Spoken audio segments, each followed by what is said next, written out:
celebrating women entrepreneurship. We celebrate women because on the same date, so 9th of August, it was about, I think in 1956, a collective of women decided that they're gonna stand against injustice that was done to them. And it was in the form of women requiring passes, right, to basically get around. What is that thing that has so imprisoned us as women?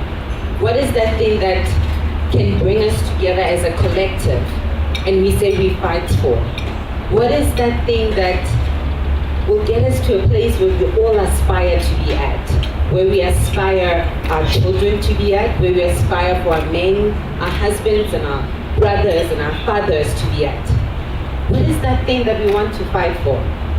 The challenge is that we don't have enough, we don't encourage each other as much as we should. So you find that society expects girls to basically obviously raise a family and basically take those, the sacrifices in terms of career. So you have the family and you have the career to basically be able to choose from. And in most cases you find that society has actually set those limits for girls, that actually you're being a mother and being a good mother and raising a family and having kids that can contribute to society is the most important thing for women. I think for me what really becomes important, it is me living in the now. It is me living in the consciousness that I am a woman now.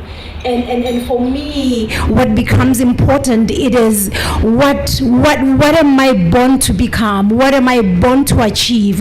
What is my calling? What is me in relation to that divine agenda of God over my life? And I think what becomes important, therefore, when you look at that now in relation to the past, it is to say from where our mothers were and how much they pulled and how much they impacted life. What is the generation of today? What is me as a woman doing now to change the current situation? What is me now doing to make sure that the legacy that was left by my mother, by our grandmothers, which allowed them to be powerful women that today we are gathering today and we're speaking about them. What is it that they did? So for me, I think what becomes fundamentally important, it is to live in the consciousness of the now and understanding that I only have this day and it's today. I only have this moment and this moment can't be repeated. And if this moment cannot be repeated, as a woman, what is it that I'm going to do today that will change my today? Because if it can change my today, then it has the power to change my tomorrow. So I think for me, it is really saying, as girls, as beautiful, are we aware that we're beautiful now? Instead of waiting for tomorrow, instead of waiting for another time for somebody to come and say, oh, you look nice, because the question would be, what happens if that somebody doesn't come?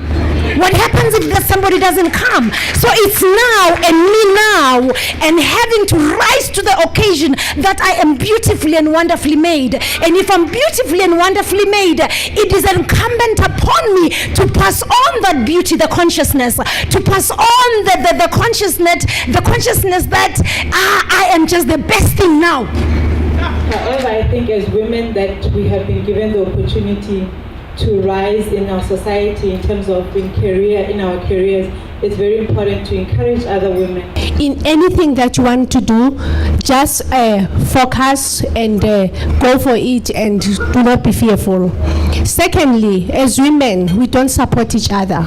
We need to be supportive of each other. The challenges I think that I've found in the industry is that when I try and partner with other women, it's very difficult. Women want to run small spaza shops. I think you know what is a spaza shop. So we all want to run our own small spaza shops and we can't come together. So in most cases you find that in meetings or in consortiums or in most of our projects, I'm probably am the only woman, which is very uncomfortable, because I know that my passion is to see other women be where I am, or even do greater things, because that's what life is all about. And so for me, the challenges that I've seen in the industry is the fact that there's very few women, and I would really like to see more women in the industry succeeding as well. So, but besides that, I think it is true that women actually have to start supporting each other, because when we do that, only when we're united, we can be able to stand together, because I'll give you an example. On Sunday, I had a meeting that started in the morning until in the evening. And when I walked into this particular place, there were about 8 men. And they said, "Welcome to the boys' club." And that is quite sad, but that's the reality that is out there. And for me, that is the biggest challenge, because when it comes to issues related to probably being looked down by other men in the industry, I don't see that as a challenge, because the most important thing is to have that belief in yourself that you can do even better than what men can do. What gives me the cutting edge is really the fact that you can never go anywhere and find me. I believe each and every person has a gift instilled in him or in her. There is a purpose for life for every one of us. So we've got to make sure that we instill some mentorship, to people who don't have jobs, so that we can create jobs. I think for me, what I set out to do when I started the architectural company is that I had a very big vision. So that's why it's important to dream big in life. And when you dream big, even if you don't achieve that highest sort of point that you've set for yourself, but at least you will not fall too low. I have always believed in what I am selling. I believe in the product. I believe in the skill that I have so much that I would not, therefore, along the way, consider now to change simply because the woman next door is actually bringing something that is slightly different from my own. So I think for me, it is really just believing so much in what we are doing, to an extent that if somebody else that does not believe so much in you, you would know that I stand for this. I was meant to do this, and you can pursue your dream. And I think on the issue of fun, it depends what fun is really, because for me, fun is anything that makes me feel good. Fun is anything that makes me excited. Fun is anything that makes me laugh. And I think when I make money, that's fun for me. So that part, if you want to define it as fun, surely I'm surviving. I'm here because I know. I was trying so hard to negotiate for money, by the way, ladies, when I was coming here with Lina. Lina says to me, "No, you're going to speak for free." I said, "Where did you hear that from? There is nothing for free. I have my fear." Amen. How do we have fun? You have to have balance. You have to make sure that you are there for your kids. Because you are a multi-million rand worth of a woman doesn't mean that you should ignore your kids.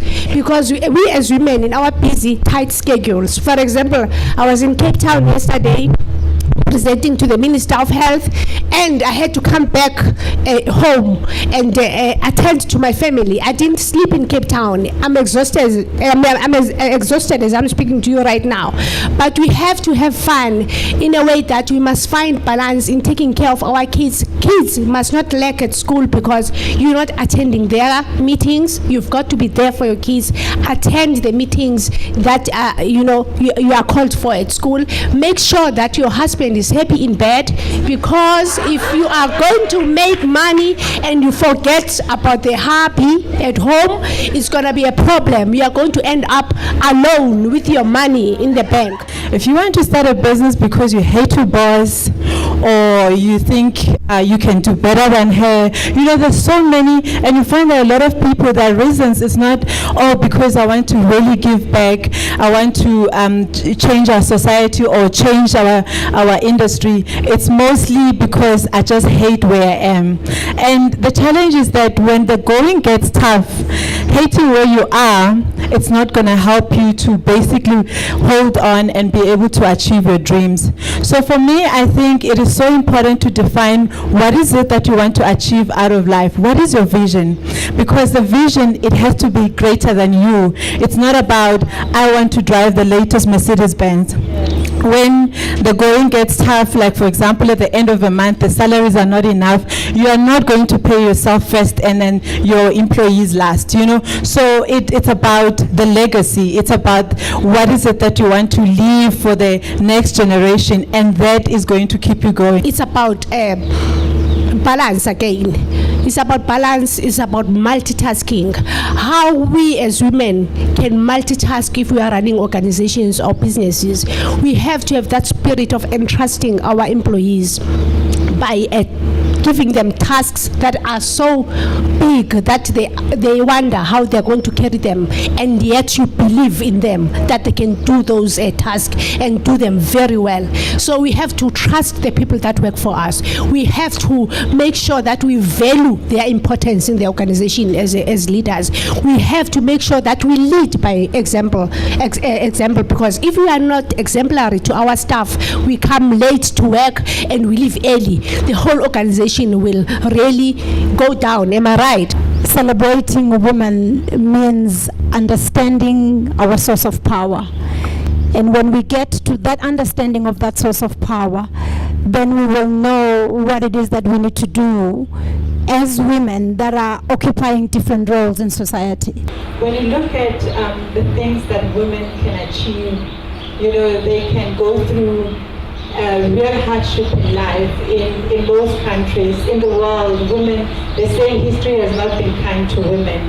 But when you look at how women have responded to that unkindness, it just shows that they are very unique. My advice to you girls is that number one, we've got to love ourselves. We've got to be comfortable with who we are in our bodies. We've got to trust and believe in what we can achieve. And we've got to take away the fear that is an obstacle to achieving greatness. And we have to make sure that we support each other. Thank you. Good morning, beautiful ladies. Good morning, beautiful ladies. And one handsome guy.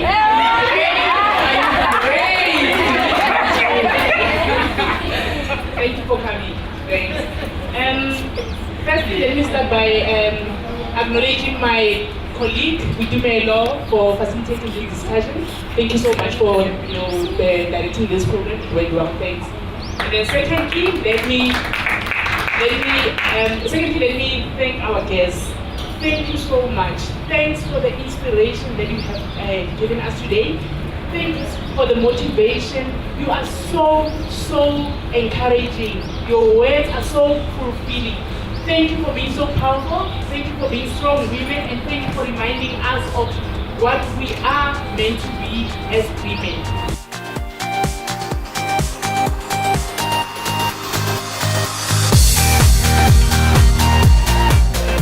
I would like to thank all of you for coming through. We've got a beautiful gift for you as the Innovation Hub. There's the Lamont Touch Spa out there. You can go there and have yourselves a beautiful neck and back massage. Can you believe who actually won?